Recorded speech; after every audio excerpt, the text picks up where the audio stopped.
It's fine. It's fine?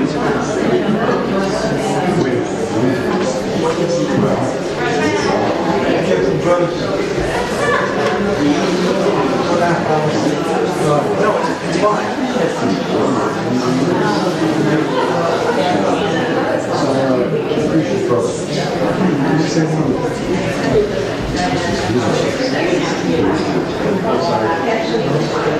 Helping with pictures?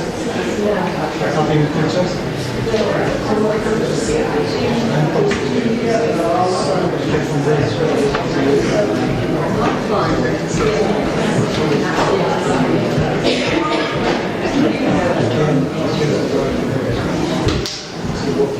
Hello, everyone. Hello. Can you hear me at the back? Yes. Comrade Norm, can you hear me? Welcome. Thank you for braving the weather. My name is Chris Hines. I'm with Brattleboro Common Sense, who sponsors the event today. Let's warm up. How about Politics by Charles Sandburg? No, by W.B. Yeats. How can I, that girl standing there, my attention fixed on Roman or on Russian or on Spanish politics? Yet here's a man who knows what he talks about. And there's a politician who has read and fought. And maybe what they say is true of war and wars of arms. But oh, if I were young again and held her in my arms.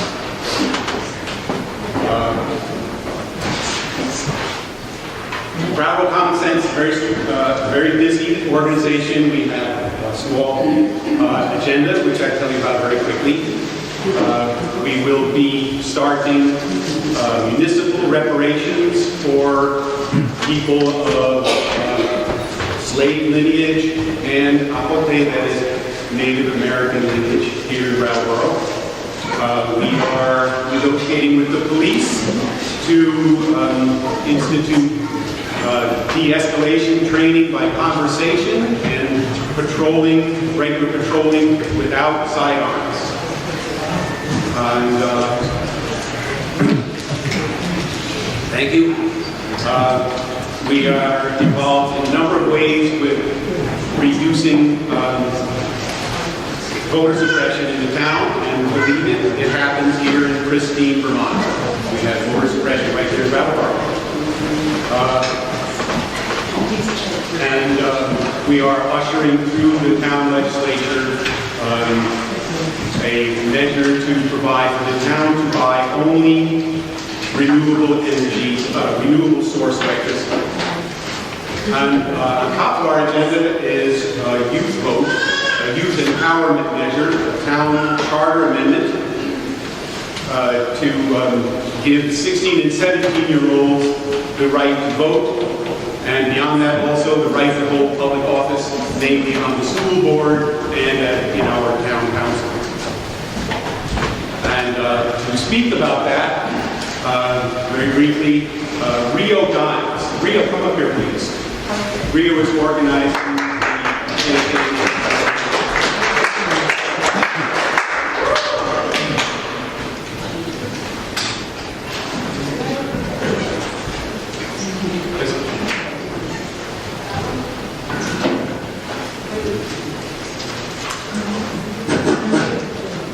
Hi, everyone. Okay, so I'm Rio. I am the youth organizer for Youth Vote, which is started by Brattleboro Common Sense. And as my dad just said, it's for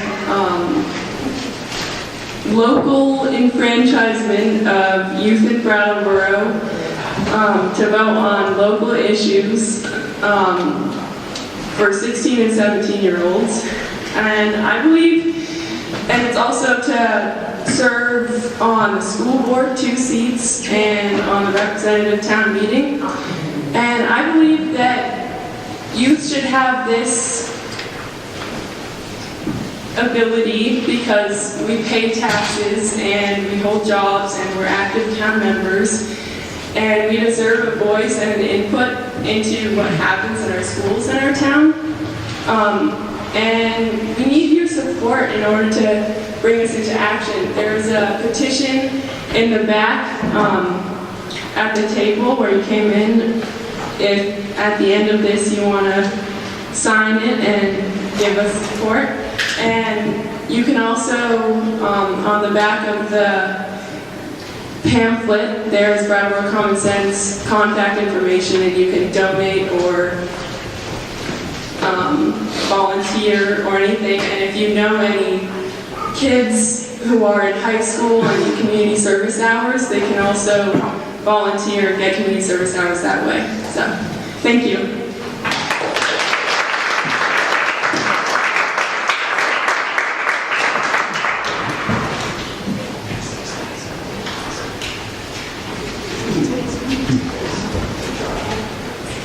Our first speaker, Alex Whitepool, has become a symbol of freedom and tenacity. He has advocated for what seems so obvious, the right to grow crops on his sovereign land. He was the first person in the continental United States to try to grow a commercial crop. Hemp. He's the first person to demonstrate that hemp can be an effective construction material. And he will be advocating for water purification and the protection of water sources across the United States. His efforts to train youth as moccasins on the ground throw rocks has produced and trained some 2,000 water protectors across the United States. And he will be soon publicizing as part of his life's work his devotion to educating the population about the real genocide here in the Americas. I am very glad and honored to present Alex Whitepool.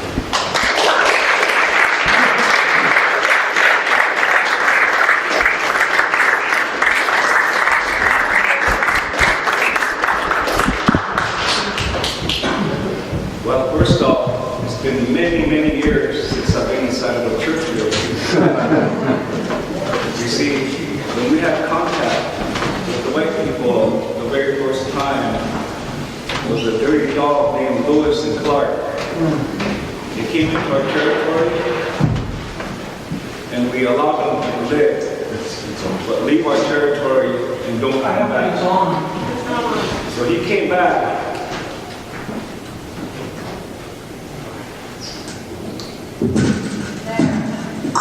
So he agreed, and we allowed him to leave. And he didn't keep his words. He wrote a map to allow all other immigrants to cross through our territory. You see, I come from the Great Sioux Nation. I'm a member of the Oglala. The Oglala are the largest band, and we were the ones that were given a spirituality by a female, and we call it the chanupa, or other people call it a pipe. But before I talk today, I want to thank the local tribesmen for welcoming me into their territory. And they offered me some sweetgrass, which is a powerful plant for the female. So I feel good and I can talk to you without any guilt today. I might say some things that might hurt some of you, because the truth hurts. For many, many years, 500 years is how long America has been on our shores.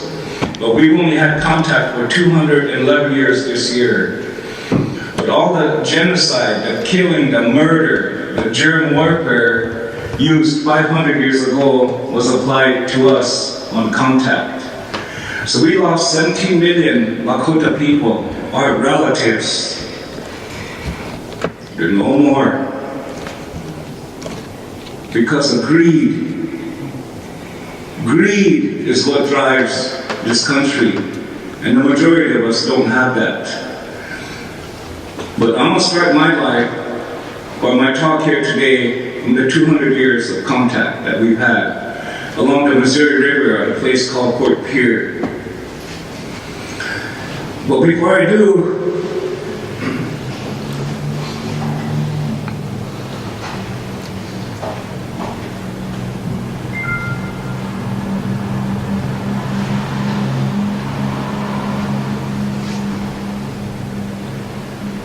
you know,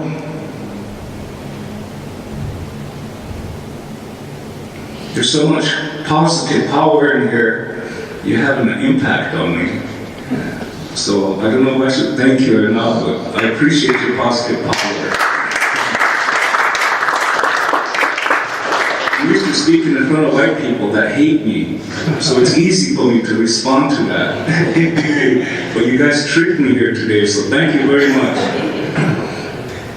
I'm not really an Indian. That was a name labeled us when Columbus was lost. I'm a Lakota. Titwa Lakota. I come from the Oglala band and from the Oyukhbe Kioshpaye. And you might know my people by names like Crazy Horse, Red Cloud, Sitting Bull, Gaul, Young Man Afraid of Resources. These are my grandpas. And we're the only ones who put up a defense to protect our territories. And as a result, we severely were impacted by the genocide, the American genocide.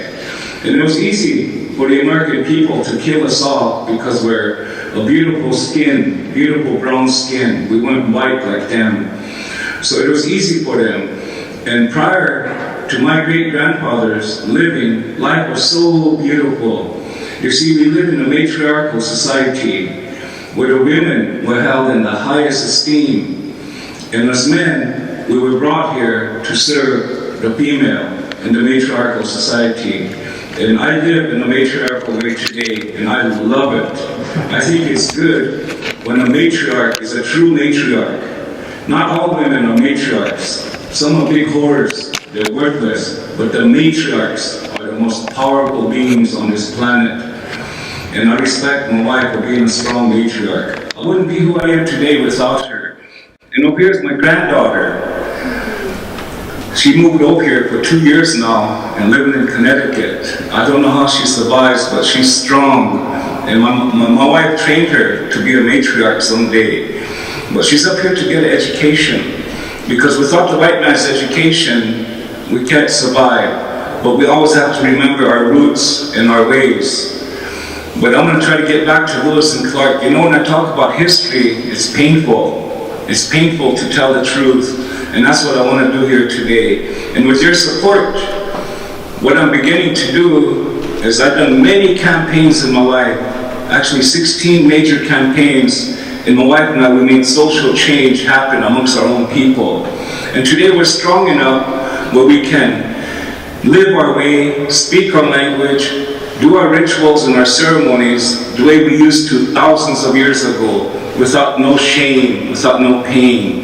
We're trying to get over the historical grief and trauma caused by the genocide that was applied to us. At one time, when they seen an Indian, they would just shoot him, no questions asked. It could have been a grandfather going to get water to bring home to camp to cook for supper. A cowboy would go by and just shoot him and kill him. That's how they treated us. And as life progressed, we got to a point where we had to defend ourselves. And in our origin stories, there's two things that we created in life. Two things. One of them was the bow and the arrow.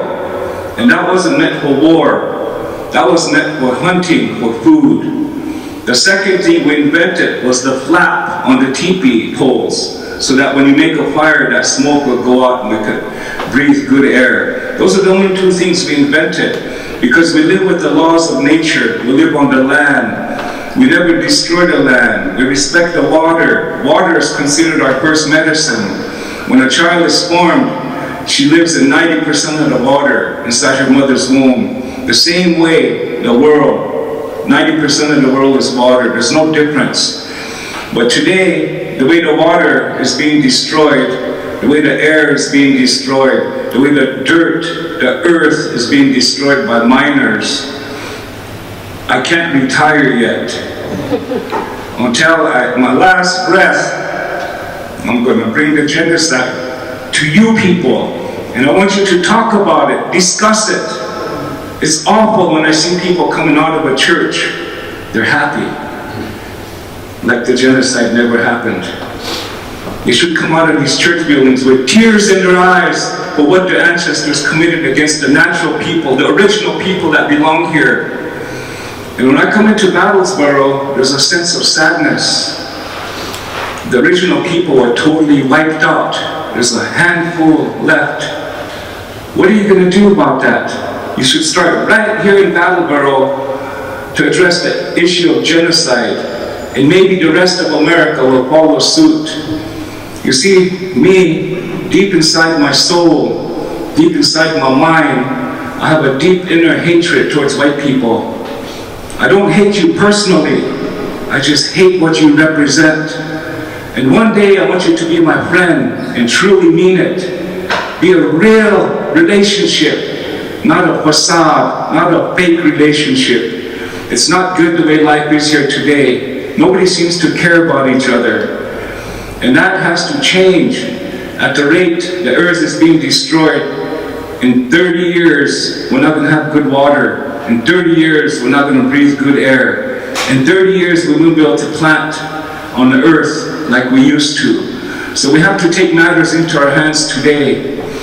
The way my ancestors, my grandfathers were killed, how they had to hide. You see, in Lakota, warfare is taboo. To kill somebody is end all, and that's taboo. Our sense of warfare was a young man would go into enemy camp and maybe steal the leader's horse and leave camp without killing him.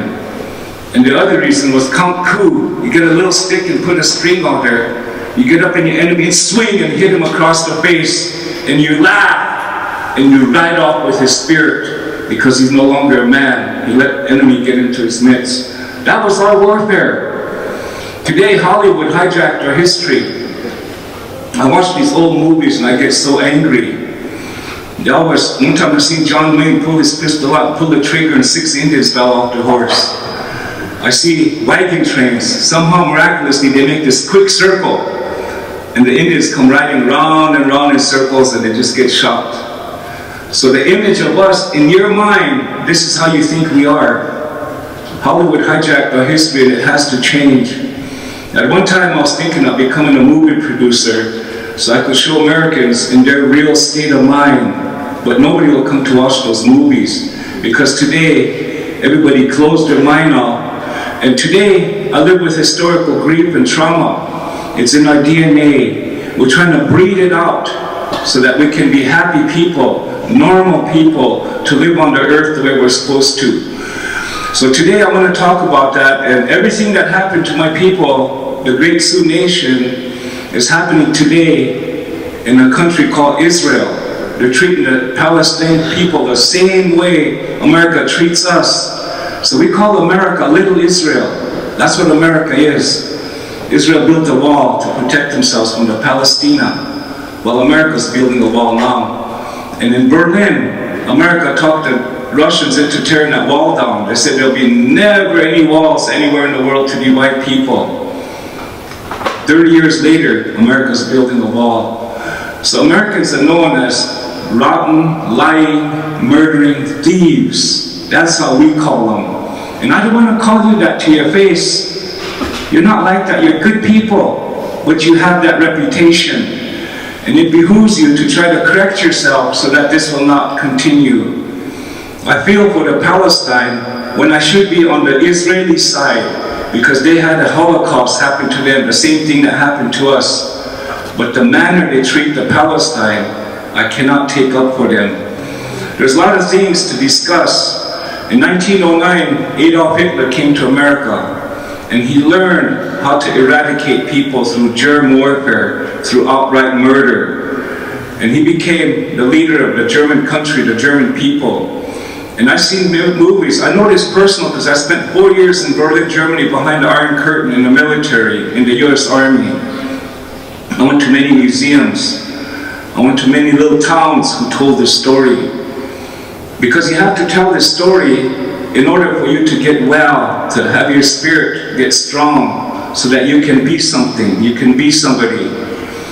Germans drove through towns. It didn't matter if they were Germans, French, Scottish, Czechoslovakians. They would come into that town and kill everybody and take their goods, take their foods. That's how Germany went through Europe. The same way America went through our nations here. No difference. But the Germans apologized for what they did to the Jewish people. They made the biggest museum in the world for them. They bought them 5,000 acres of land in Israel and gave them money so they can return if they choose. I think Germans are real honorable people. And if you have German in your bloodline, I commend you for your people being strong for doing that. Australia done the same thing with the Aborigines. They gave them 1/3 of the land back, money to govern themselves so they could get started and bring back their ways. And the Aborigines came to us and asked us, how shall we deal with this? So we informed them, request your sacred sites back first. Worry about land later.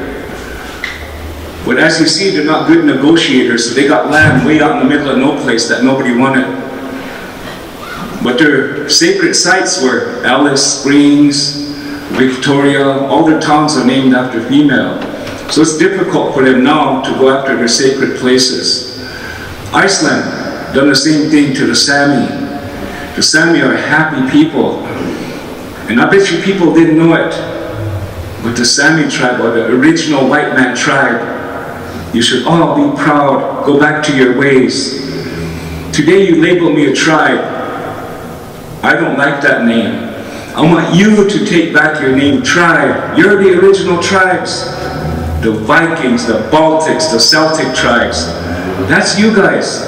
But you bum-wrapped us and gave your name to us. We don't fit the bill. We don't fit the image of a tribe. We're kinship. We're kin-oriented. We're family. We're loving. The word for father or dad in my language is called ate. Ate means a shoulder to cry on. Mother's ina, the first giver of breath. Grandma is unchi, the oldest dwelling. These are gentle terms in our language. We don't fit the bill as that hostile, savage Indian in the John Wayne movies. That was made up to make us look bad. So I'm just trying to share this with you. But the American genocide is not talked about. For some reason, because of shame and greed, it's not talked about. But we need to talk about it in a good, intelligent, educated way. I was watching people in Israel and Palestine because of the wall and the high-tech weapons, and I see young Palestinian kids throwing rocks and getting shot with high-tech weapons. I feel for them. I feel for them. But you know what? The Israel don't go out there and sit like this and talk with the Palestine to meet them. I greet you and shake your hand. And the Palestine don't talk to the Israelis and sit like this and talk to them. So they don't know each other. They just know hatred. But I have to take up for the Palestine because I don't like violence towards anybody. And I just want to share that with you. We all should side with Palestine against a superpower like Israel, supported by the United States with their great weapons, their weapons of destruction, their nuclear weapons. In modern times, Trump said he wants North Korea to de-nuke. I thought he was going to say denuclearization, but he said de-nuke. Well, what does the United States denuclearize and set the example for all the countries in the world to follow? Why don't they? I hate to use this term, but to me that's back-ass words. You see, I'm just a common man. In my culture, to be a common man is the highest level I can reach. Today, I'm a proud common man. I can meet with Trump, I can meet with a congressman, I can meet with an ambassador. This morning, I sat on the streets and had a smoke with a homeless man. He told me a lot about the real history of Brattleboro, about how they treated the original people here. And I had a good talk with him, just walking down the street. I wanted to find this place from where the hotel where I was staying, so I walked up the street and there was a bench. And I had a good conversation with him. And you know what? He didn't ask me for a penny. But when I was going to leave, I stood up and I handed him a $5 bill. I said, here, grab a cup of coffee. Because I knew he was homeless. He was older than me and I really respect him. And I told him I was going to be here. So I was hoping he'd show up. But he's not here. So anyway, genocide. America has created a historical debt with the Lakota people. And we want to collect on that debt. You know how much money America owes the Lakota people? That's all the gold, the silver, the term, the copper, the tin, the minerals, the timber taken from the sacred Black Hills. We evaluate that at $44 trillion. That's what you owe me. But you know what? We don't want your money. We want our sacred sites back. We want the treaty honored. And the 1851 territory is 97 million acres of land. And if you look in the map on fracking, because of our treaty, frackers are not coming in our territory. The Midwest is the only place where there's just a few people fracking, a few people with no morals, greedy people. They don't care about morals. They're starting to attack our territory. So I want your support. We want your support to make that back, that treaty back the way it was. Because Lakota, we're going to make that our safe zone. We want to protect our water, so we will not allow no form of mining. 22 years ago, my family and I decided to grow industrial hemp. I have a hemp cap on. I have hemp chapstick. This morning I showered with hemp shampoo, hemp soap, and I even used some hemp lotion, and geez, it smells good. I want everybody to be like that. I always tell my sister-in-laws, if you use hemp soap, you're going to become good looking. They really hate me, you know. But I think hemp, all of us have to switch from using plastic to oil to using the products of hemp. Everything that's in here could be made from industrial hemp. We have to shift, we have to change. Because right now we're going on a crash course to kill Mother Earth. People don't worry about the earth. And one last story I'm going to share before I don't know, is it you that's going to talk about Israel? Not you? I don't know if he's here. Oh, okay, all right, back here.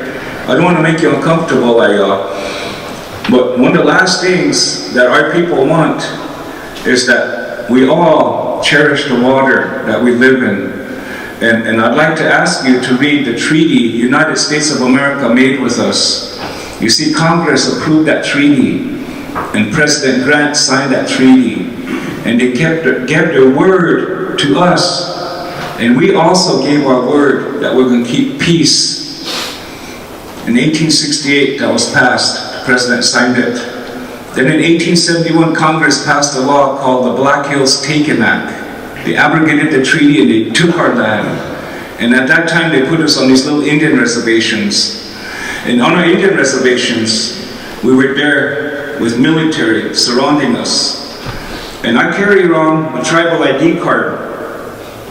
And on my ID card, I have a number, just like the Jewish people did, just like the prisoner in prisons do. My number is U22047. That's my prisoner of war camp number. Today, they took the prisoner of war camp away, and they just call them reservations. If you look at the word for reservation, there's a simple explanation called there is an end. They're waiting for us to die, so they won't have the problem no more. But we're going to be here because we've been here a million years, and we know how to live, we know how to survive. Our culture comes from our language, and our language is not going to die. It's getting stronger each year. People are coming back. The boarding school era, the genocidal issues, they sent our children, my grandpas and my dad, my mom, to boarding schools where they were beaten if they spoke their language. I remember growing up without speaking English up until the 4th grade. And some of my relatives, they did speak English. And my own people, they used to look at me and my cousins, and we were told, obey the teacher, so we'd sit there straight. No matter how tired we were, we'd just sit there straight. And when the teacher said something, we'd look at them. And my own relatives used to call us, you dumb Indians, you stupid Indians, you stinking Indians.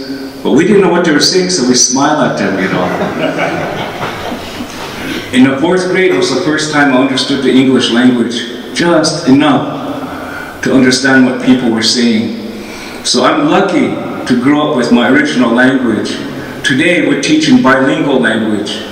So this historical debt that America created with the Lakota Nation, it's time we're calling upon you to pay your debt to us. And all we want you to do is support America, keep their word. Support the treaty, honor the treaty that they gave their honor and their word. Today, if you go to Europe, you go to Germany, the Europeans don't like Americans. They say Americans are so arrogant. But if you own up to your debt like they did, you can bring honor to yourselves and your country. And so when you go anywhere in the world, you'll have respect. Right now, you don't have that respect anywhere. But I guess arrogance causes you to be blind. You don't see and you don't care. There's a time when feelings, gentle feelings, and real feelings have to supersede greed. So there's many more things I wanted to say, but I don't want to disrespect this house, because this house, there's only so much this house can take, because this is probably sacred to you. To me, when the first contact came, my grandfathers told me it was a black robe. The black robes are known as Catholic. President wrote him a letter saying they tell the military what to do. So the Catholic priests say, oh, there's some heathen savages. The military would go wipe out that whole camp. 17 million died from smallpox. In the forts, they had the antidote to smallpox, but they let us die. And I'm going to show you one example of what smallpox did. Imagine laying down all day because there's so much pain, you have a fever, pox all over your body. And when you lay down flat on your back for a certain amount of time, your blood starts getting numb, so you have to move. So you move, and all the skin in your back and legs just fray off to the bone. That's what smallpox did. That's how horrendous, painful it was back then. Imagine that. The truth really hurts, it's painful. But you need to go through a grieving process to deal with it so you could become honest someday. Someday, maybe there's hope for this country. I can't just say white people today, because the black people are just like the American people. There's Mexican people here that are just like the American people. Colonization, they think in the American way. They forgot their culture, they forgot their language. So they're no longer culturally relevant. But to the Lakota Nation, we're real strong in our mind. And my uncle, see, I've been working for Chief Red Cloud. My wife, she's a granddaughter of Chief Red Cloud. And in our band, with the Oyukhpe, Crazy Horse was a member of our band. People call him Chief. He wasn't a chief. He's just a common man in our band. But I work for Chief Red Cloud and the treaty people, the elders, because I speak fluent Lakota and also speak English pretty good. They had a meeting 9 years ago, and they appointed me to file genocide complaint against America at the World Court of Justice. So at my own expense, I went to Brussels, Belgium to research the World Court of Justice. It was a scary place. The people are so white, they're whiter than white paint, whiter than a piece of paper. You could almost see through their skin. That's how scary looking it was to me. And they wore white wigs, and they wore red dresses. And in my mind, I said, this is the house of colonizers around the world. I'm going to have no chance bringing a complaint against the United States, because the United States controls everything. I went to Geneva, Switzerland. I went to the Permanent Forum. I got a consensus from all indigenous nations from around the world, 1,245 nations, to take the lead to file genocide against the United States of America. So in the library of the United Nations, I see this document where it's a pact made by all the countries around the world to deal with their misdeeds, to deal with the genocide they committed. So all these countries are starting to own up to their misdeeds. There's only one country who didn't sign that pact, and that was the United States of America. So today I can't take the United States to the Supreme Court and file a charge against them. I can't go to the World Court. So finally, I see daylight through the end of the tunnel. The only hope we have is we have to create an indigenous World Court of Justice and take our complaint there. And it has to revolve on 5 countries that accept that and appoint their ambassadors to come to the Great Plains and hold a tribunal where I can go and share my story of the American genocide, and they write it up and they issue a judgment. Yes, America did commit genocide. What do you want? Oh, I would just love to have $44 trillion. But I'd rather have my sacred sites more, because to the future of the 7 generations, we need our sacred sites. So our spirituality, our language, and our grandchildren can continue on living. So I don't want to take up all afternoon, and I hope I didn't insult any of you by telling you the truth. But I want to leave, and I don't know if I'll be able to respond to anything the other person has to say. But I'm going to end my talk here. But I want to do one last thing before I leave.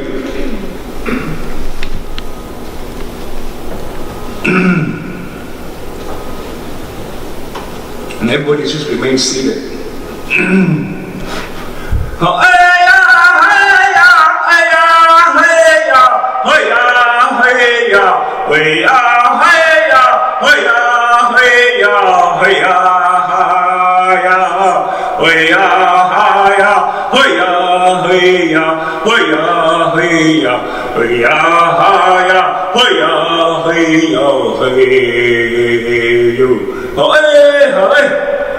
That's a song for all the dead ancestors whose spirits still walk amongst us on this part of the land. Pila maya pelo.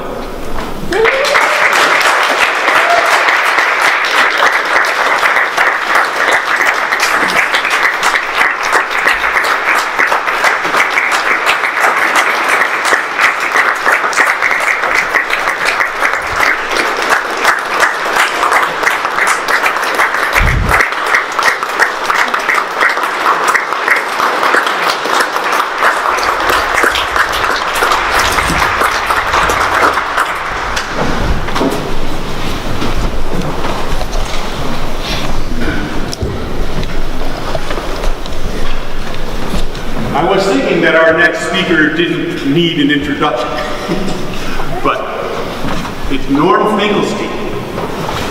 Can I see a show of hands how many people here do not know who he is?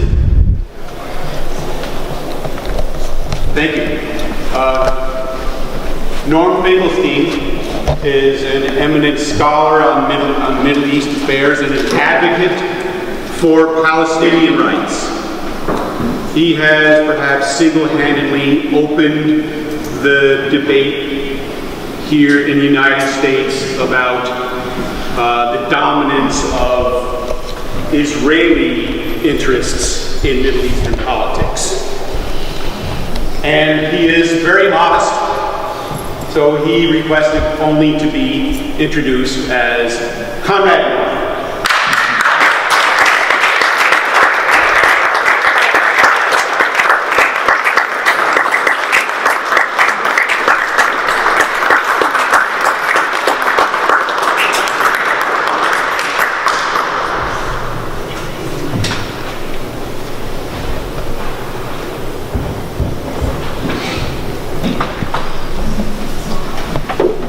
Just get the sound right. It sounds good to me. You hear me in the back? Yeah, I think so. Okay. Well, thank you for having me here on this very unspring-like day. And it's strange to see so many Jews in the church on Sunday. I assume you're all Jewish. Is that an incorrect inference? Incorrect? Well, then I'm obviously in the wrong place. I think what I'm going to do is just to try to sketch broadly the background to the current situation and try to situate how we came to where we are right now, which is, for the first time in a long time, the Palestinians have both resumed the struggle to achieve their rights, and for the first time since probably 1990, they have resumed the tactic of nonviolent mass resistance.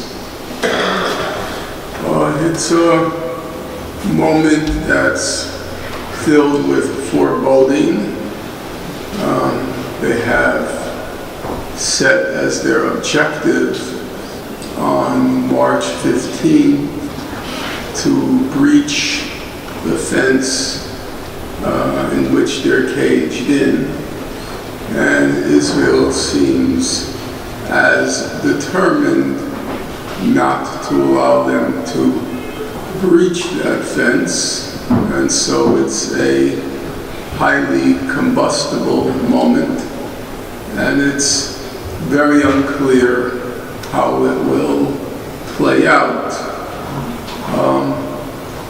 But what I want to do is, as I said, try to figure out how we got to where we are right now, and try to find the right terminology to understand what's happening. Because in this particular case, I think I agree with, let's see if I can just find it. I agree with, let's see if we can find it here. Just give me 1/2 moment. Well, rather than find it, I will just come to it. So let me give you some background to what is the situation, or how we came to the situation that we are at right now. In 1948, this year will mark the 70th year, there was an outbreak of hostilities, first between the indigenous population of Palestine and those who came to settle there. There was a civil war, and then by March 14th, when Israel declared its statehood, the Civil War, the Civil War metamorphosed into a regional conflict.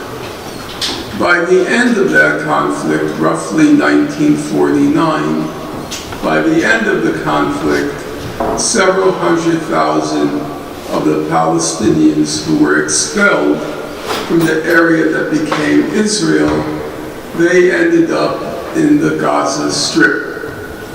And they were never able to return to their homes after the conflict, the armed conflict came to an end. Armistice agreements were signed in 1949, and they became known as the Palestinian refugees. So whenever you hear a reference to Palestinian refugees, not entirely, but significantly, it refers to the Palestinians who were expelled in 1948. About 200 or more thousand ended up in Gaza. They were never able to return. Now, under the UN classification, not only the actual refugees, but their children and grandchildren are also classified as refugees. So, in the case of Gaza, 70% of the population is roughly 2 million 70% are classified officially as refugees. So the first point to bear in mind is that when you're talking about Gaza, you're talking about overwhelmingly a refugee population. The second point to bear in mind is the population is a majority children. About 51% of Gaza's population is under the age of 18. So now you have a population that's overwhelmingly refugee and a population that's majority children under the age of 18. Gaza itself is among the most densely populated places on earth. It's more densely populated than even Tokyo. So that's the basic facts that you would draw maybe from a Wikipedia entry. And now let's turn to the political facts. The first political fact is that in 1967, Gaza came under Israeli occupation. This was not the first time Israel had occupied Gaza. In fact, in 1956, Israel had temporarily occupied Gaza during what was called the Sinai invasion. And during that occupation, it was relatively brief in duration. During that operation, Israel killed several hundred civilians in the refugee camps of Khan Yunis and Rafah. The best depiction of what happened, comes from not a, so to speak, reputable historian, but a remarkably gifted cartoonist named Joe Sacco, and he published a very large book entitled Footnotes in Gaza, which describes the little-known massacres that Israel committed in 1956. Shortly after Israel came to occupy Gaza in 1967, Israel's Ariel Sharon, he presided over a fresh round of atrocities in Gaza in order to pacify the population that was roughly 1969 to 70. Now, Israel claims, or its official position is, that in 2005, it had ended its occupation of Gaza because it withdrew its troops from within Gaza and also withdrew or dismantled its settlements in Gaza. But the consensus opinion of the international community and even of Israel's leading scholar in international law, his name is Yoram Dinstein, the consensus opinion is that Israel remains the occupying power in Gaza because it controls the land, the air, and the sea space of Gaza. Effectively, it controls what goes in and what goes out, who goes in and who goes out. So, even as Israel proclaims that it's no longer the occupying power and therefore doesn't bear any legal responsibility for the situation in Gaza, the consensus opinion is that's just not true. Israel remains the occupying power. It's also important to keep in mind that under international law, an occupation in and of itself is not illegal.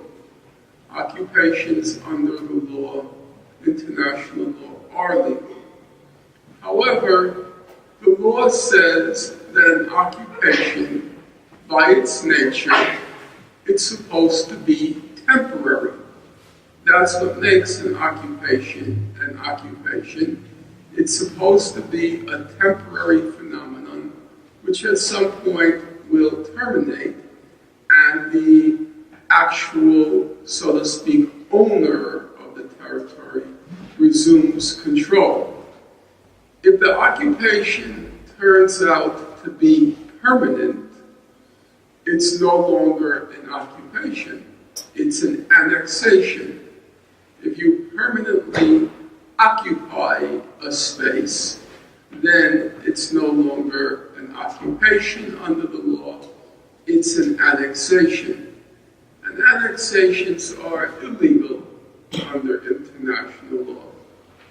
Insofar as Israel has now occupied the Gaza Strip and the West Bank for more than a half century, the reasonable conclusion is, and Israel gives no reason to doubt that conclusion, the reasonable conclusion is they have no intention to leave. And if they have no intention to leave, then as I said, it becomes an annexation, which is illegal under international law. So I think it's fair to say at this point that Israel's occupation of the West Bank and Gaza now constitutes an illegal occupation. The occupation in and of itself has been quite brutal, not least because Israel embarked on a policy of systematically de-developing the economy of Gaza. The term comes from the Harvard scholar Sarah Roy, who described the process of what she calls the de-development of Gaza. And with compounding the occupation, beginning roughly around 1991, Israel began progressively, incrementally, slowly, but inexorably, Israel began to isolate Gaza, first and foremost from the West Bank, and then from the world. And so Israel began to impose, as I said, incrementally, a siege on Gaza, a blockade on Gaza. And the blockade was intensified in January 2006 when parliamentary elections were held among the Palestinian people, and the Islamic movement Hamas won those elections. Elections which our own Jimmy Carter described as fair and completely honest and fair elections. So the people of Gaza were punished for having elected the wrong party into power, wrong at least by the reckoning of Israel, the United States, and the European Union, which then tightened the blockade on Gaza, turned the screws on Gaza even tighter, and made life for the people infinitely miserable. In 2007, the United States, Israel, and elements of the Palestinian Authority orchestrated a coup to try to overthrow the elected government of Gaza, namely Hamas, and the Hamas preempted the coup and then consolidated its authority over the whole of Gaza.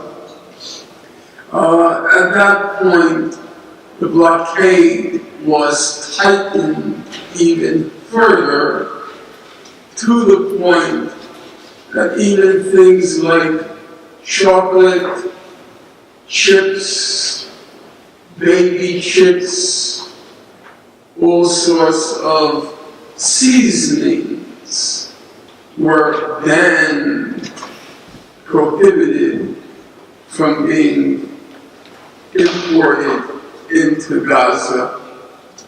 Now you can just imagine the lethality, the deadliness of a bonbon that got into the hands of the Islamic terrorists in Gaza.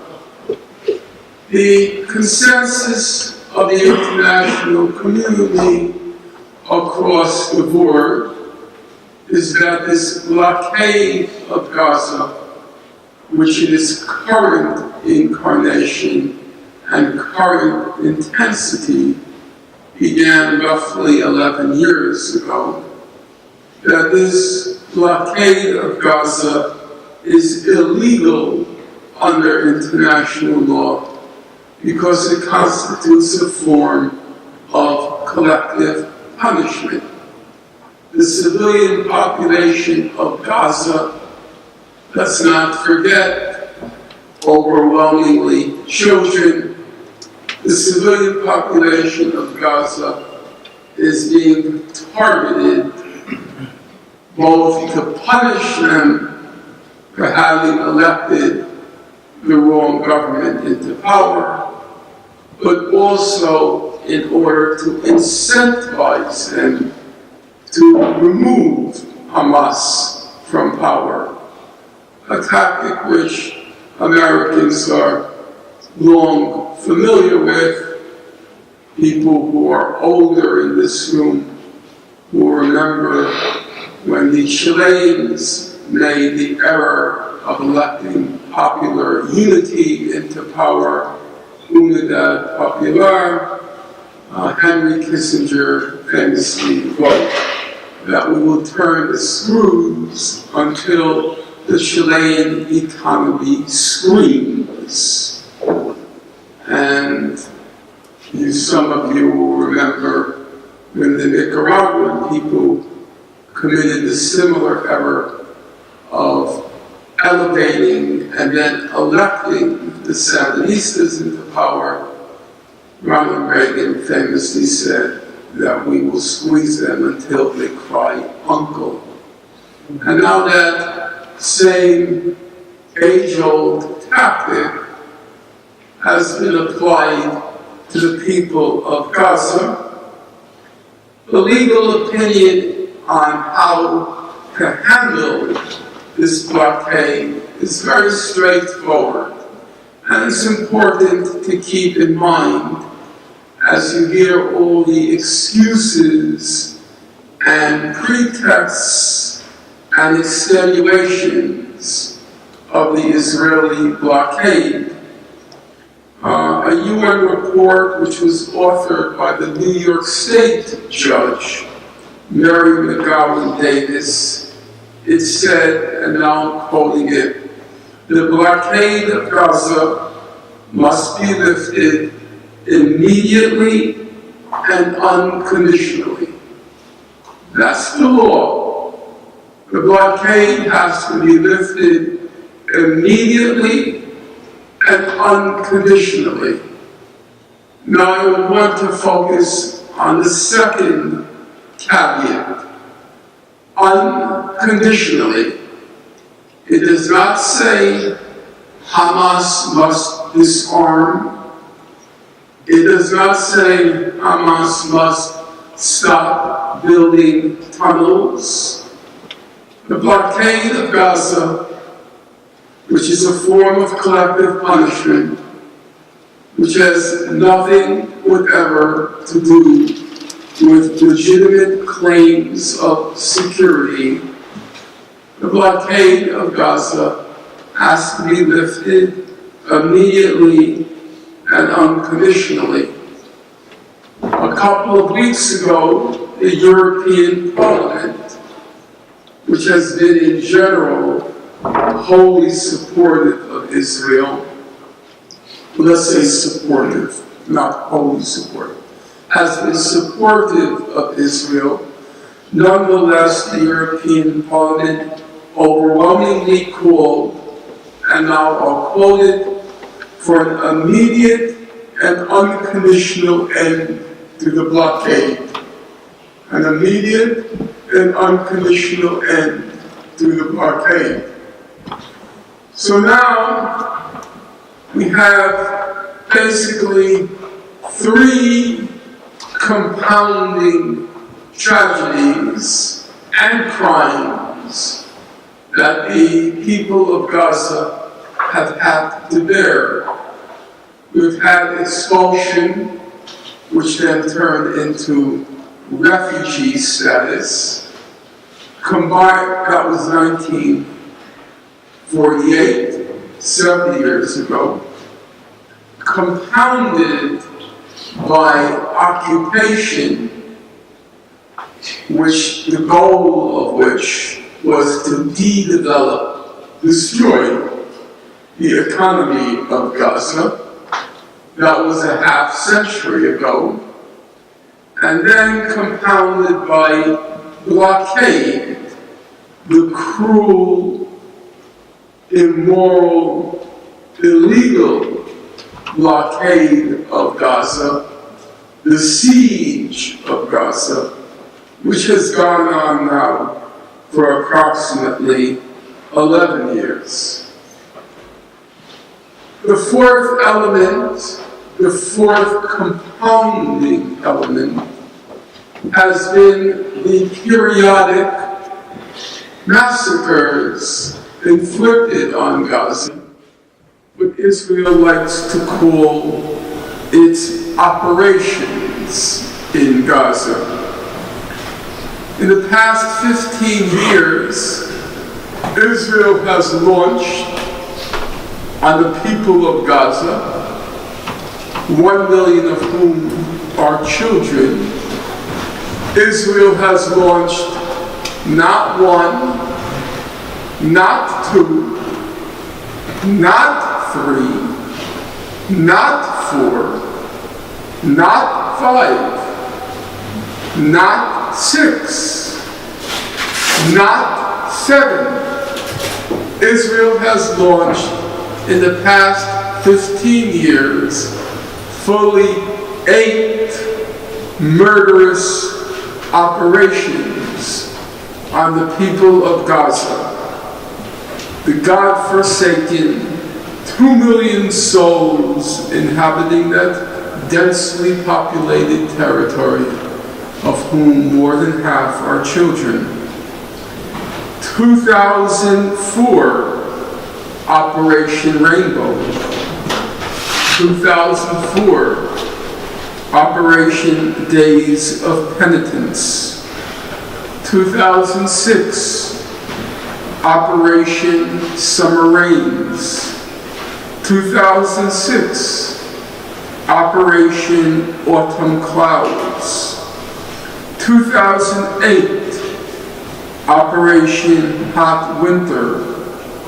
2008-9, Operation Cast Lead, what Amnesty International called the 22 days of death and destruction.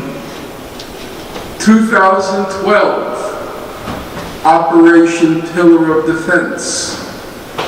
And then 2014, Operation Protective Edge. It's very difficult in numbers or even words to convey the magnitude of the inferno that Israel has created in that place. I don't have the literary prowess to conjure up the images that would convey what's happened there. And insofar as there are now so many war-torn places on the planet, many of them in the Middle East, it's hard, as I said, to shake people by what's going on there. But I came across one statement which really struck me. The head of the International Committee of the Red Cross is a fellow named Peter Maurer, M-A-U-R-E-R. And as you can imagine, as the head of the International Committee of the Red Cross, his job description is to visit places of hostilities, war zones. And if you do a Google search, you enter Peter Maurer, Afghanistan. Yes, he's been there. Peter Maurer, Yemen. Yes, he's been there. Peter Maurer, Iraq. Yes, he's been there. Peter Maurer, Syria. Yes, he's been there. Peter Maurer, Central African Republic.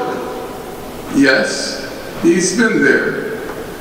He's been to all those war zones that feature unequally, but still feature in the nightly news.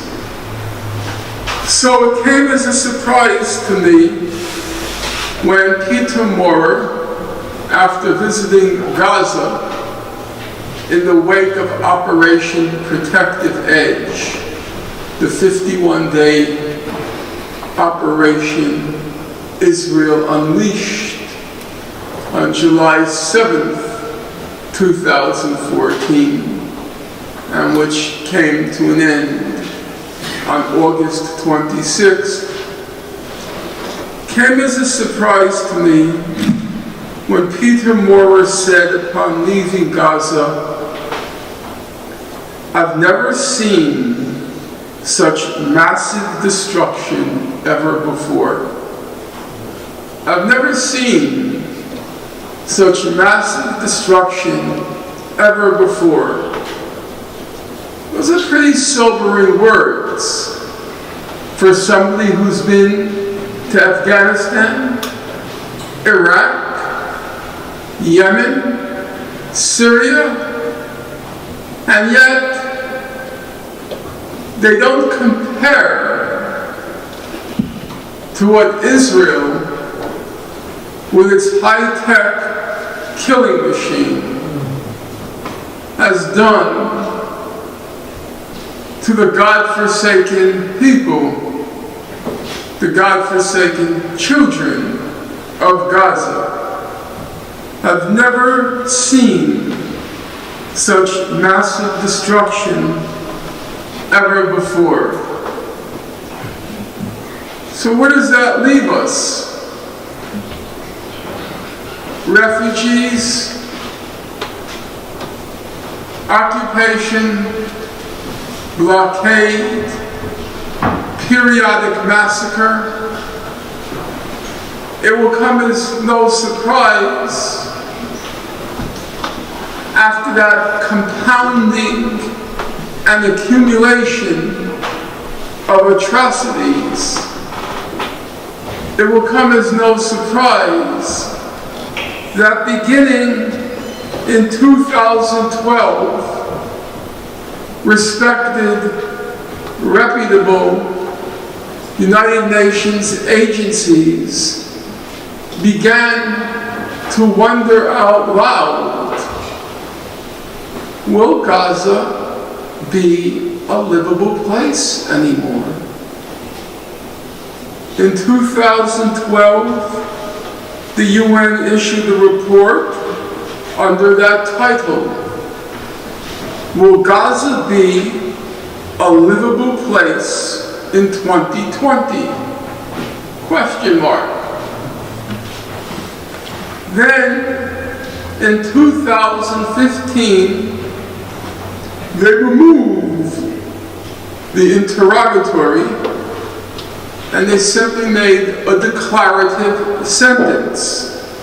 The UN said, on its present trajectory, Gaza will be unlivable in 2020. Physically, biologically, medically, unlivable. In 2017, the UN revised its prognosis. It said we were much too optimistic. It did. It said, and I'm quoting it now, the unlivability threshold has been passed quite a long time ago. The unlivability threshold has been passed quite a long time ago. Now, some of you here are perhaps thinking, well, that's the UN. We know they're prejudiced against Israel. They have a cold spot in their hearts for the Jewish people. But then, how do you reckon with this statement? The Israeli chief of military intelligence, he said already in 2016 that the Gaza Strip has deteriorated to the point of its facing a catastrophe. That's the most knowledgeable Israeli official on the situation in Gaza. To take one salient, outstanding statistic, 97% of Gaza's drinking water is unfit for human consumption. We as Americans, that should resonate with us. When it was discovered that the water in Flint, Michigan was contaminated, it evoked outrage and indignation. Now,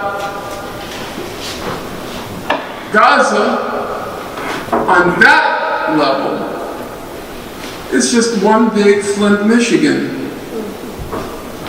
97% of the water is contaminated. What does that mean as a reality of daily life?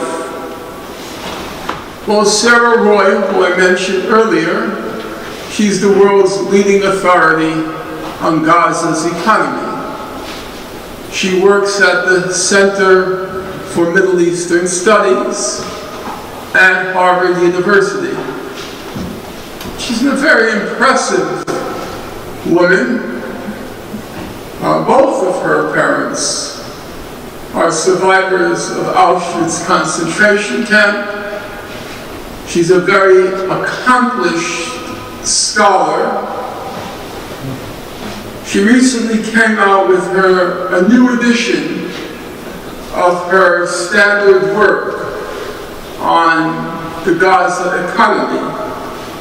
And she has a new introduction, and she writes, either in the new introduction or in the new conclusion, my memory now escapes me on that, escapes my memory. She writes, quote, Innocent human beings, most of them young, are slowly being poisoned by the water they drink and likely by the soil in which they plant. Again, bear in mind, 1 million of those innocent human beings, they're children.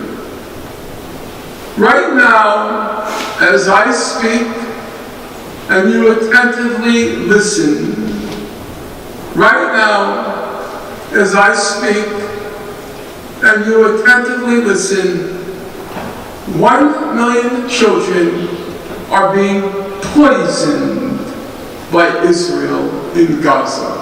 That's a fact. It may be a painful fact, and some people might react in outrage and indignation that I dare say it. Indeed, that I dare say it in public. Indeed, that I dare say it before the Goyim, the non-Jews. But that doesn't change. That doesn't alter the fact. Some people say I'm demagogic. Some people say I am even a self-hating Jew. Okay. But then, what do you say about Sarah Roy? She's a practicing Jew, I am not.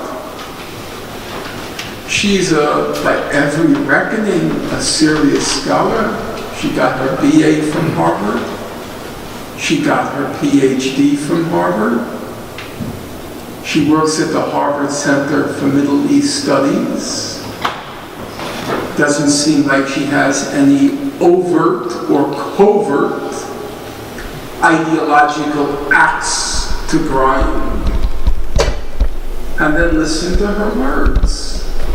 Innocent human beings, most of them young, are slowly being poisoned by the water they drink and likely by the soil in which they plant. Israel's poisoning 1 million children right now, as we speak.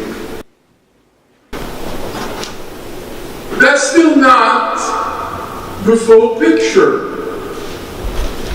Some of you are no doubt thinking, pray tell, what more horror can there be?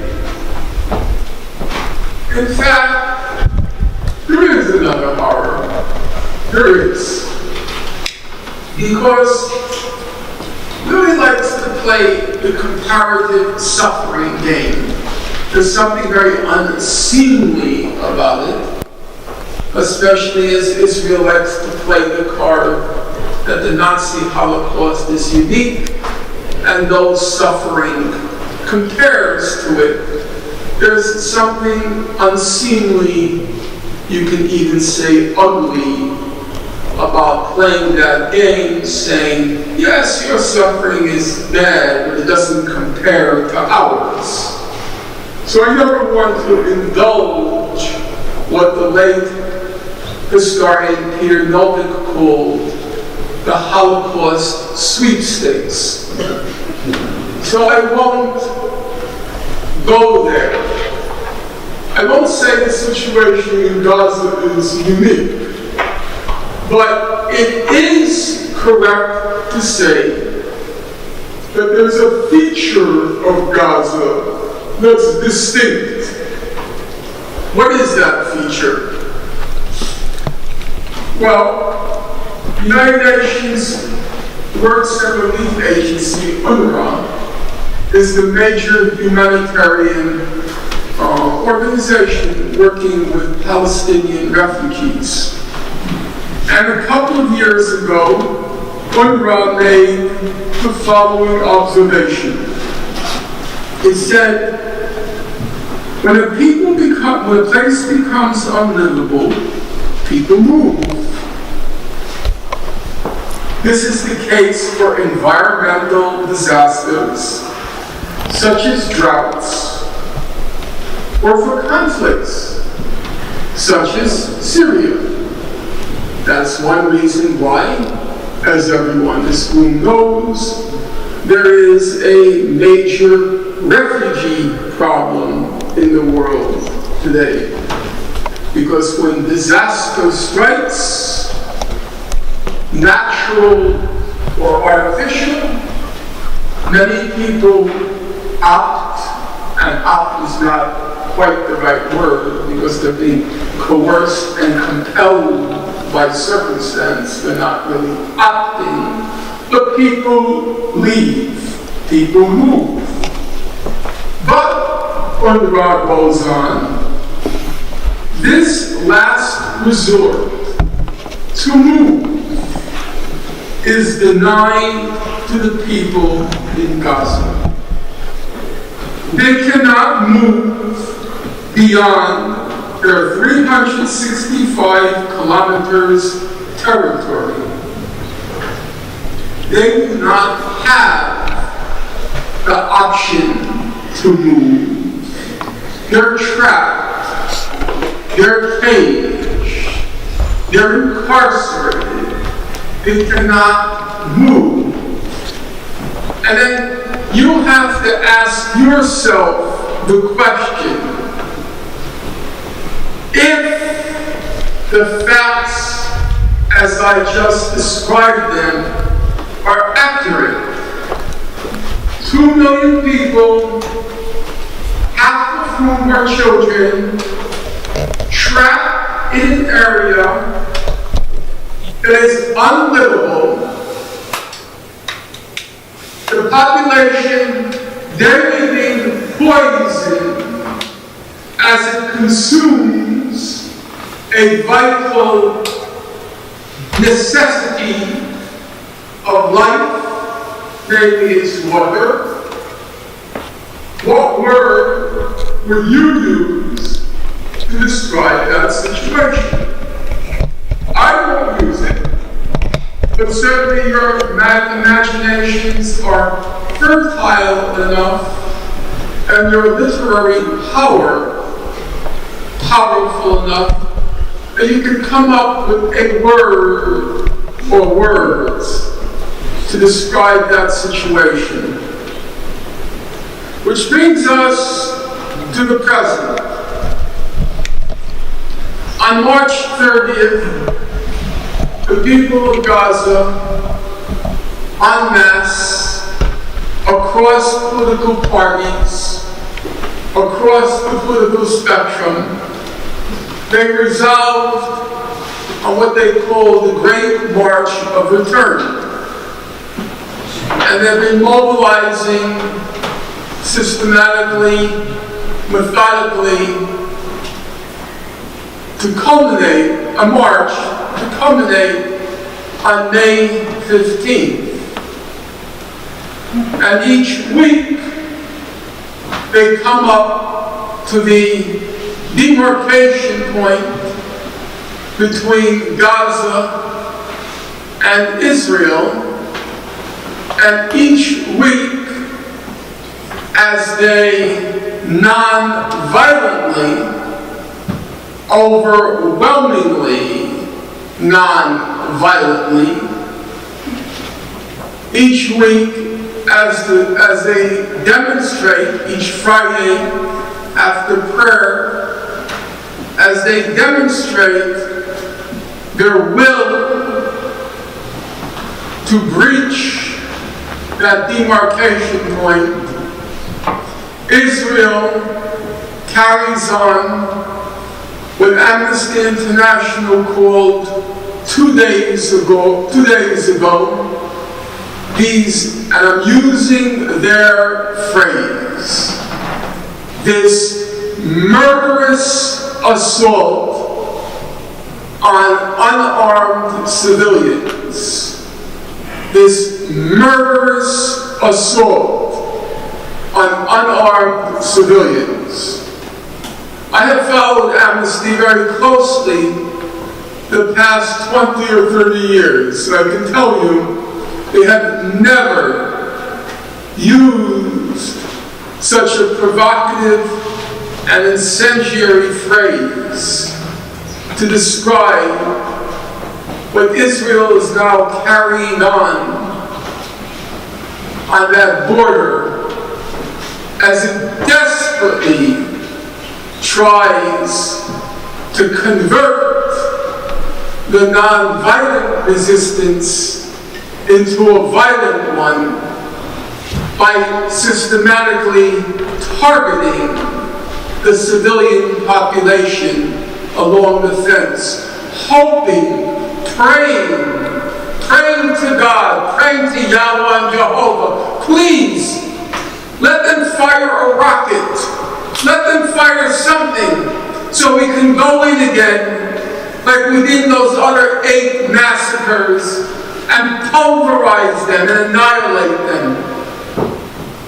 So they keep provoking, keep killing in their murderous assault the unarmed protesters in Gaza.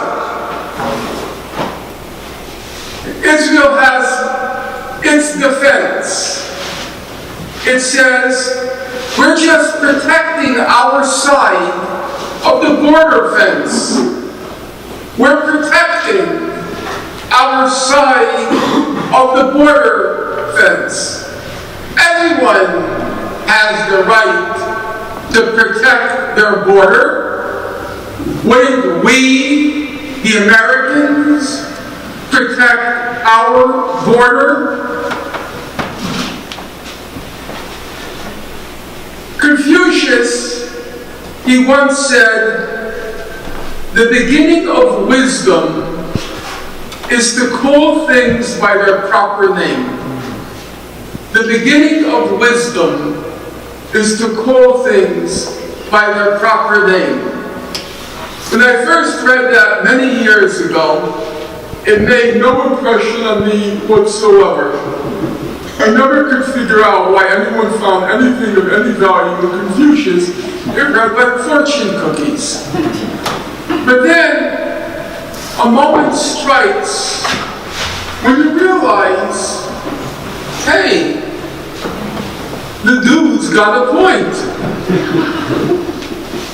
So, Israel calls it a border fence.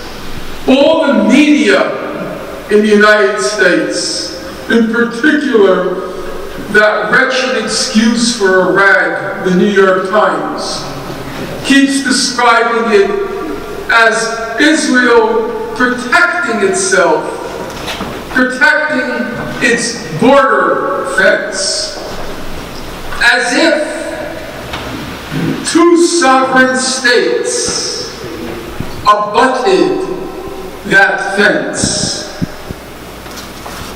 Is it 2 states on either side of the border fence?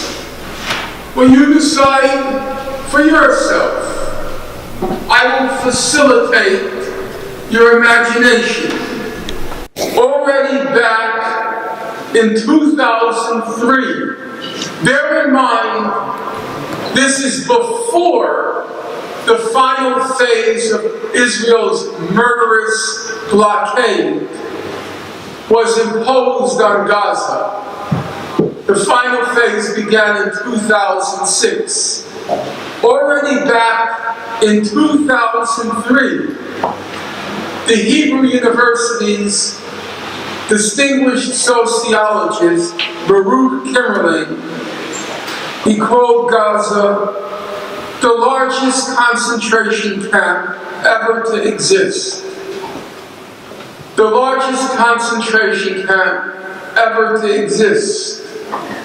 In 2003, Israel's most respected newspaper, Haaretz, it refers to the Gaza ghetto. The Gaza ghetto, with the term ghetto having a special resonance for Jews. as it harks back to the infamous Warsaw Ghetto. Israel's conservative former prime minister, Israel's conservative former prime minister, David Cameron, he called Gaza an open-air prison. So when the people in Gaza amass each week as they march into that valley of death, as Israel launches week after week another murderous assault on those people, targeting them in their head and chest, as Amnesty International put it. 5,000 Gazans have already been injured, more than 40 killed. Ask yourself, has one Israeli soldier even incurred a scratch? A scratch! Nothing. Those hired assassins, what they call snipers, those hired assassins along the fence, shooting at innocent civilians. The people of Gaza, they're not trying to break through a border fence. They're trying to break through a concentration camp fence, a ghetto fence, a prison gate, a concentration camp fence, a ghetto fence, a prison fence that is trapping them in an unlivable space. Remember what the UN said in 2017? Unlivability, the threshold has been passed quite a long time ago. They're trying to breach a concentration camp, a ghetto, a prison gate that is trapping them in an unlivable space in which 2 million people, half of them children, are, to quote Sarah Roy again, slowly being poisoned. Now, when you read even the human rights reports, and this time around they haven't been bad. Human Rights Watch hasn't been bad. Amnesty International hasn't been bad. The UN High Commissioner for Human Rights hasn't been bad. In the past, they've been awful. They've been a disgrace.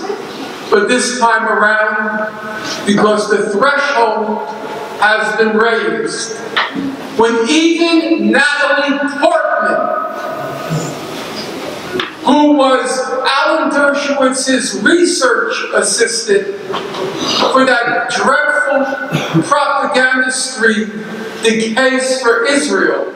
Yes, if you look in the acknowledgments, she uses her family name, Natalie Hirschschlag. She was his research assistant. When even Natalie Portman uses the word atrocities to describe what Israel is doing, the human rights community has a new threshold.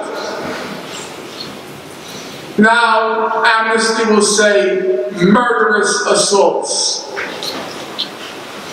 But even they, even as I acknowledge that they have, as never before, risen to the occasion. Even they keep using these antiseptic legalese terms like Israel is using disproportionate force. That's the phrase you keep hearing. Disproportionate force. What, pray tell, does that mean? Can you tell me, if you're firing on a child who is fleeing, what would proportionate force be? If you're firing on a reporter who's wearing a big sign saying press, what would proportionate force be? If you fire on a 15-year-old child, what, pray tell, would proportionate force be? The question is not whether Israel is using proportionate or disproportionate force. The question is not whether Israel is using discriminate or indiscriminate force. The question is not even whether Israel is intentionally targeting civilians. That is not the question. The one and only pertinent question boils down to this: does Israel have the right to poison 1 million children? That is the only pertinent question. Does Israel have the right to poison 1 million children? If the answer is no, then Israel has no right whatsoever to use any force. It has no right whatsoever to use any force. The moment these human rights organizations and the wretched, dreadful, lying media, when they use terminology like disproportionate force or indiscriminate force, they have already become, wittingly or unwittingly, consciously or unconsciously, they have become agents of Israeli propaganda. Because there is no grounds whatsoever, unless you believe that a power has the right to cage people into an unlivable space in which they are slowly being poisoned. Unless you think any power has that right, then Israel has no right whatsoever to use any force at all against the hapless, God-forsaken people of Gaza. Thank you.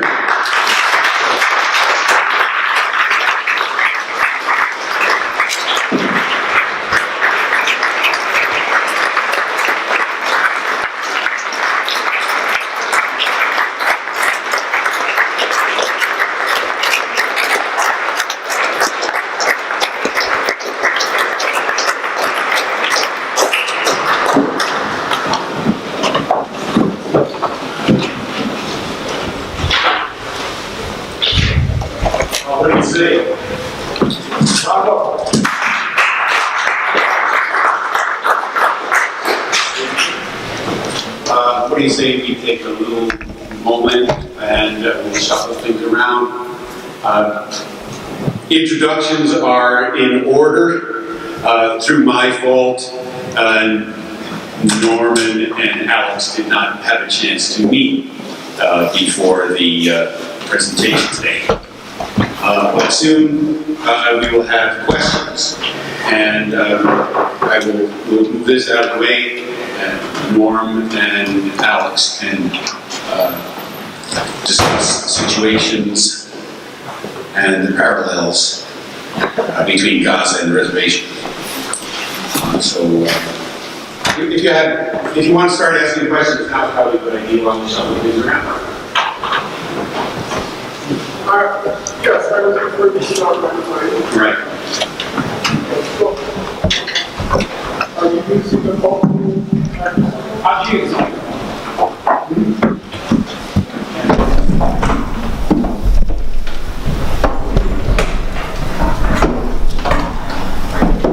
So, Mr. Finkelstein, one thing I wanted to ask you was the responsibility of local United States law enforcement with the situation in Israel, because I wanted you to clarify. I read a report in 2011 around the time of the Occupy Wall Street situation that several NYPD officers were sent over to Israel to consult. Did you hear anything about that? I think we're going to figure out the more efficient way with the microphone. The usual efficient way is to form one line. We have questions over here.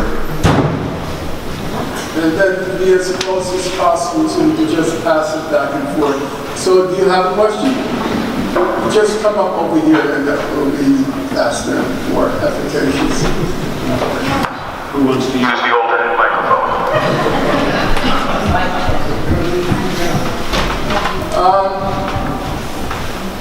There's obviously a huge amount of coordination at many levels between Israeli and American security agencies, military agencies, police agencies. It's a rich, multifarious, intricate connection. I'm not sure if it's any point in disaggregating and saying, what about this and what about that? At all levels, they coordinate a lot. And they actually, at some level, they inspire each other. It's no accident that there's this mutual admiration society between Mr. Trump and Mr. Netanyahu. We both like to build walls. They both hate immigrants. Israel is trying to expel now, it goes back and forth, 30,000 African refugees in Israel. The United States wants to, depending on the day, expel this or that number of Mexicans. So there's a ideological, and there's an institutional, and there's a personal, and there's a financial connection or connections between them. Even the Israeli so-called anti-missile defense system, it was manufactured by Raytheon, and right now the Raytheon's domestic lobby in the U.S. is trying to get large amounts of money earmarked for the Iron Dome missile defense because they're going to make a fortune on it.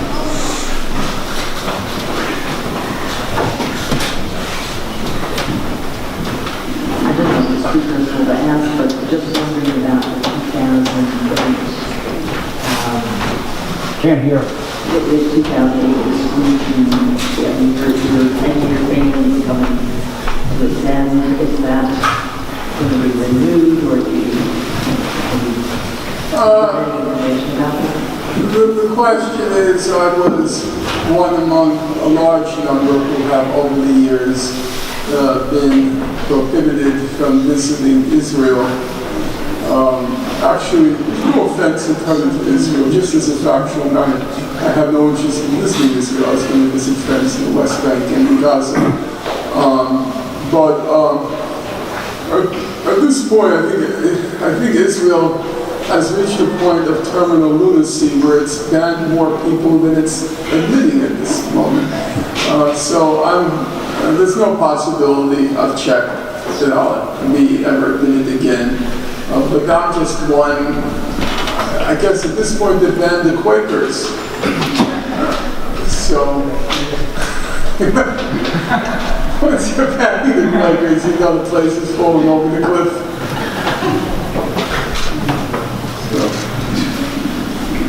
I wanted to thank both of the speakers for coming to present with us today very much. And Mr. Plume, I wanted to ask you, Mr. Plume, would you mind repeating the things that we could do to help you restore your sacred sites and develop the tribunal that you're working for?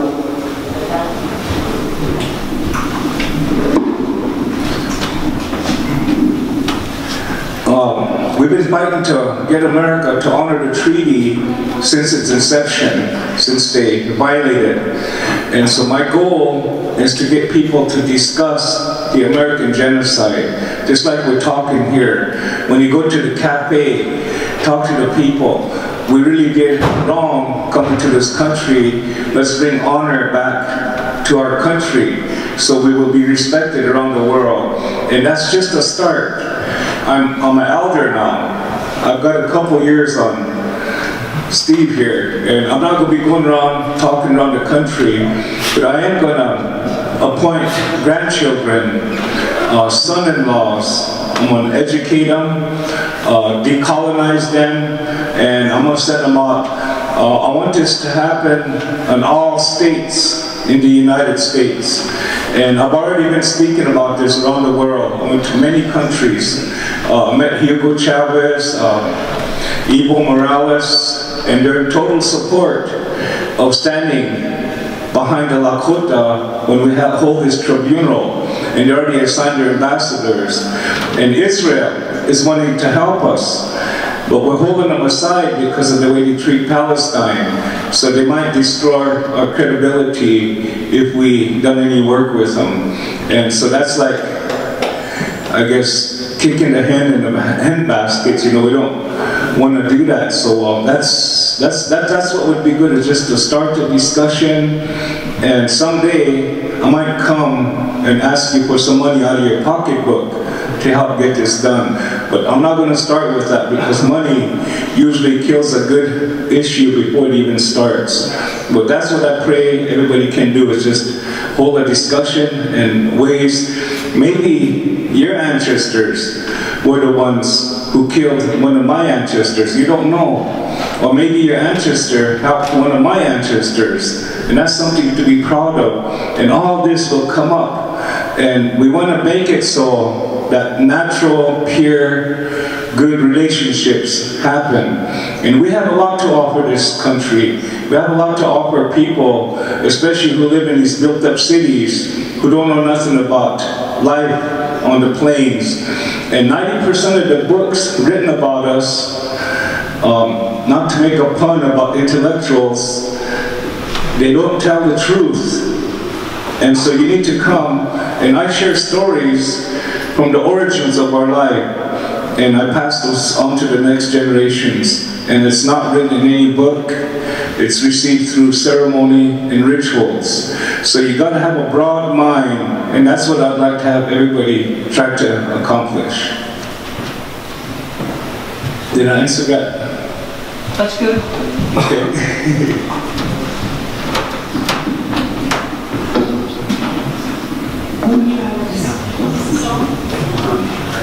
Hello. Can you hear me? Can you hear me?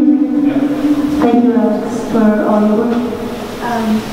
Do you think that truth and reconciliation, a movement, could be combined with a women's movement to achieve some of the honesty that we need and to reform our methods of being in society together, away from capitalism and towards gifting and nurturing and honoring? Kurt, can you repeat that? I didn't hear him.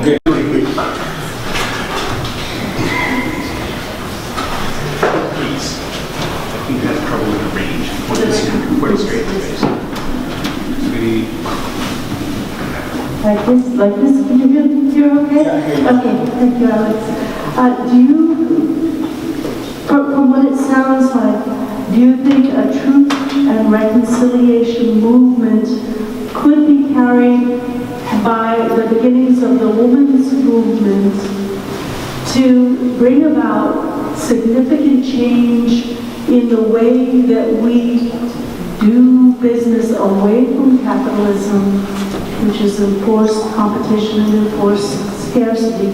Do you think that there is the beginning of enough power in the women's movement to create a society that can honor one another through gifting, through respect, through honoring the planet? I believe that would be a real powerful move all across the world, because the women have been held down by religion, by capitalism, since capitalism came about. And capitalism started when Christianity was created. And that's when the women were powerful. I studied theology, and in the early days, Jesus was a Palestina.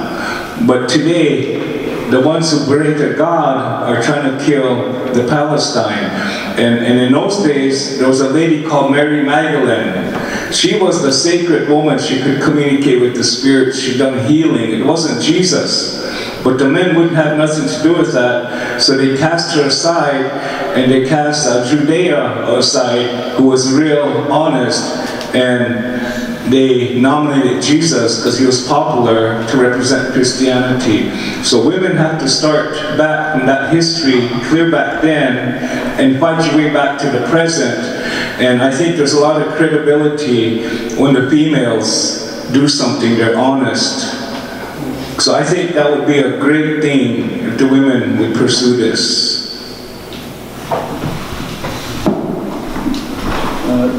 Is it on? Yeah. Okay. Thank you, Alex and Norman, for saying that water is life. And the fact that right now we acknowledge, I believe, a genocide is occurring in Gaza. But there's a slow genocide, maybe you might disagree, occurring in the West Bank in terms of water, access to water in the West Bank. I understand that Palestinians receive approximately 73 liters a day. The World Health Organization says to live the minimum existence, 100, and the Israelis are approximately between 240 and 300. So can you speak to that in terms of maybe Norman, the slow genocide? You might again have a different term for it. Thank you. There's no question that there's a vast inequity in the distribution of water in the West Bank between the Israeli settlers and the Palestinian inhabitants. So I think that proportion, if my memory is right, is about 5 or 6 to 1. And it's a very peculiar situation because the Israelis consume or confiscate about 80% of the West Bank's water resources. And then the Palestinians have to purchase it back from the Israeli Water Authority. So they end up having to purchase their own water from Israeli trucks that come in. I would not say the situation is comparable to right now the one in Gaza. I don't think it's correct to say what's going on in the West Bank would be a combination of deprivation and theft. You just gotta let it go. And among certain populations in the West Bank, you would say there's severe deprivation, and it has been, for the last 30 years. I can even tell you a funny story. I lived in a little village of Beit Sahur outside Bethlehem, and I wanted to show how liberated men are in the West. So one night I volunteered to wash the dishes. And the little children in the household, they were shocked that a man was washing the dishes, but the head of the household, the mother, was appalled at how much water I was wasting to wash the dishes. Because I don't know if anybody's lived there, but it's a kind of small miracle just how they managed to wash dishes. I lived with a family which at that time there were 3 children, the mother, the father, I was a guest, and another was a guest. And even in the most extreme of exigent circumstances, they still managed to work up these wonderful feasts. And the sink is piled high and beyond with dishes, and I watch how the female head of the household, she takes one little cup of water and just manages to wash all the dishes. So there's, and then also they, obviously it's where they have opportunities to take showers or baths. Nonetheless, just as a factual point, which is a point of interest to me, the hygiene is absolutely perfect. People don't have body odor. They're absolutely clean. I don't know how they do it. There must be some magic there. But they manage to maintain very high levels of hygiene. So I would call it extreme deprivation. I would call it theft, which it is, the stealing of the water. But the case of Gaza, it is different. You know, I quote Sarah Roy at several points. She is at Harvard, so she's much more careful with her use of words than I am, because I have a certain amount of freedom which comes with being unemployed, especially if you're permanently unemployed. And I was very struck by that image. Innocent people, most of them children, are slowly being poisoned. As you know, or probably you don't know, it's a very serious allegation which, when leveled against Jews, because it's the claim of the blood libel that Jews are somehow killing Christian children. So the moment any kind of allegation like that is leveled, Jews tend to get very outraged and indignant. And yet, in this case, Sarah Roy crossed a kind of threshold, just as Amnesty crossed a threshold when they used the word murderous assaults, which when I first read it, I thought, hey, that sounds a whole lot like me. But then you have to do a double take when Natalie Portman used the word atrocities. It's a signal of 2 things. One, pick your song, the times they are changing, or something is happening here. Or 2, Israel has just crossed a threshold of lunacy, which has become insupportable for any rational person. You're shooting kids in the back in broad daylight. A couple of months ago, there was a fellow who was without legs in Gaza, no legs, holding up a flag. They shot him between the eyes. it's really, it's hard to figure what can be worse, how can get worse, but I do think we're headed towards a moment of truth on May 15th, because the people of Gaza are now determined, come what may, we're marching into that valley of death. It's our last stand. We're dying. It's unlivable. We're dying. And what Israel will do on May 15th, a lot of it depends on us. We have to send the signal, we have to transmit the message. We're not going to tolerate it. You're not shooting these people down. You're not going to bring all of your assassins to the border and just mow them down. And I think that's where we're headed. I don't like to be a fearmonger or a scaremonger or a Cassandra, but I think that's where we're headed. That's why Israel is desperately trying to provoke the Palestinians now. It wasn't an accident that they killed that kid. They know it's going to provoke them. It wasn't an accident that they killed the reporter Mataji, who was a revered figure. They knew how angry it would make the Palestinians.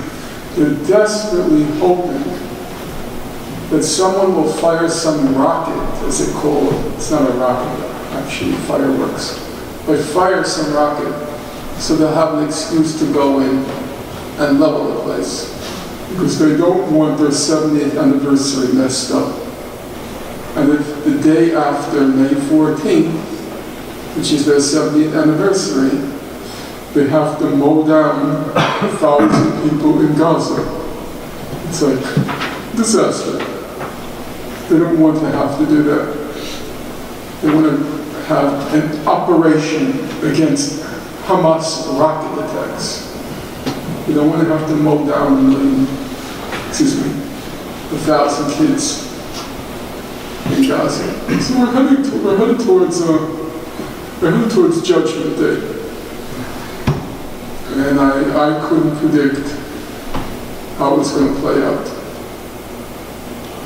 Any other questions?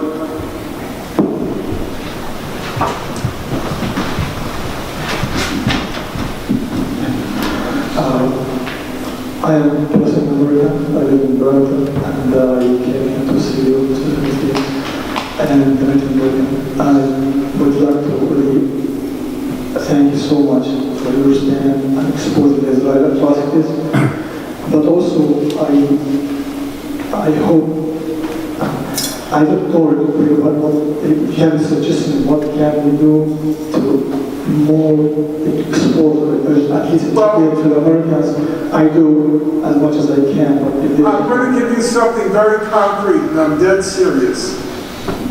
There's something very concrete you can do, and I mean you, the people in this room. The people of Gaza want Bernie Sanders to come to Gaza. They have said it several times. They want Bernie Sanders to come to Gaza. If he goes, it's a statement that the people of Gaza have a right to live. I don't know what his schedule is right now, what Bernie's schedule is, but if you ask me what to do, I'm dead serious now. A 24-hour vigil outside his office, beginning May 2nd or 3rd, a hunger strike. We love you, Bernie. You're the greatest thing since sliced bread, saran wrap, and Ben and Jerry's. But we're not letting you get a free pass this time. People of Gaza need you. You can make a difference. We're headed towards a judgment day. We're not asking you to meet with Hamas. We're not asking you even to go on a political visit. Just go there, talk to the people, talk to the children, let the world see their humanity. That's all. That's all. You like to be surrounded by kids, your grandchildren, you seem like a terrific grandpa. Go, I'm serious. Go there. Just go there, because if you go, you'll bring the cameras. And if you bring the cameras, the people will see who are the people of Gaza. Not as distilled through the filthy lens of the New York Times, but as they really are and who they really are. So, you're asking me? It's one of the reasons I came. You're in Vermont. A lot of you know the fellow who went to my high school, Bernie, as in Charles Schumer. Went to my, don't get me started in that. You'll need another 2 nights here. Yes, I pass his house every day, Bernie. This is on the way to Brooklyn College where I go to swim. As I do past Charles Schumer. So, you have a job. You have a possibility. I can arrange it. I can. I know the people there in Gaza. I can arrange it. It will be completely non-political. You won't meet any people from Hamas if he doesn't want to. You can just meet the head librarian in the beautiful library there. He can meet with the UNRWA officials, the teachers, the administrators in the refugee camps. It could be strictly the humanitarian level. He can bring his wife, maybe even bring some of his grandkids. You know? That's what needs to be done now. It's very concrete, it's very direct, and it couldn't be more relevant for the people in this room. Start a vigil, say, Bernie, we love you. You're not Charles Schumer. We know that. And you've been pretty terrific the past few weeks. The statements have been good. I've been showing you pictures. I think there's going to be an ad, I was told. Pictures of the kids in Gaza standing at the fence saying, thank you, Bernie. Thank you, Bernie. I understand it's going to be reproduced in a couple of newspapers here. The kids need them now. They need them now. I don't care how busy your schedule is. Get on the plane, go there, take the cameras with you. Keep it non-political if you want, but they need you now. So, you ask, I tell. Get started, because frankly, we need you now. We need you now to do something. We need the people of Vermont to do something to get him over there before May 15th. Anybody who wants to do that should talk to Kurt as a rallying point. Yeah, I'll help you arrange things. A few more questions. And then we'll take a break while we move things around and make a nice place for Norm and Alex to speak together. Shortly after that, you might want to consider taking a breath and going outside. And then at 5:30 or so, you can have some food with us, that is with Alex and Norm. We have a potluck ready in the dinette back here. So a varied program yet remains. Thanks to both of you so much for being here with us today. I just wanted to ask you your position, if it's shifted at all, on boycott, divestment, and sanctions. For people who don't know, that Palestinian-led campaign that's underway successfully for some years now to based very on the South African campaign against apartheid that was very successful. I understand that you've not embraced it fully. I mean, Natalie Portman has not fully embraced BDS, although what she's done recently is really of a sort. But I just wondered if you could speak to that. And also, if you're not standing for boycott, different sanctions, I wonder if you might speak about other tools that you think would be effective. Thank you. I've spoken on the question of boycott, divestment, and sanctions, I think to the point of tedium. And I understand there are 137,000 YouTubes of my public talks. I'm beginning to think 136,500 of them are about BDS. So there's ample sources if you are interested. I feel at this particular moment it's a little bit divisive to be talking about whether I do or don't support BDS. I'd rather focus on what I think we need to do right now. And in the next a little more than 2 weeks. And I think in general, my feeling is that we need to target the Congresspeople, senators who are most vulnerable on the issue. I think that Bernie Sanders is the most vulnerable because he's been the most supportive. And I think Charles Schumer is the most vulnerable because he's been the most grievously hypocritical on the issue. Schumer has called for the economic strangulation of Gaza, even as he claims to be a liberal, enlightened Democrat. So in New York, I'm hoping that we'll soon get started a vigil outside Schumer's office demanding that he go to Gaza, because I do think as a moral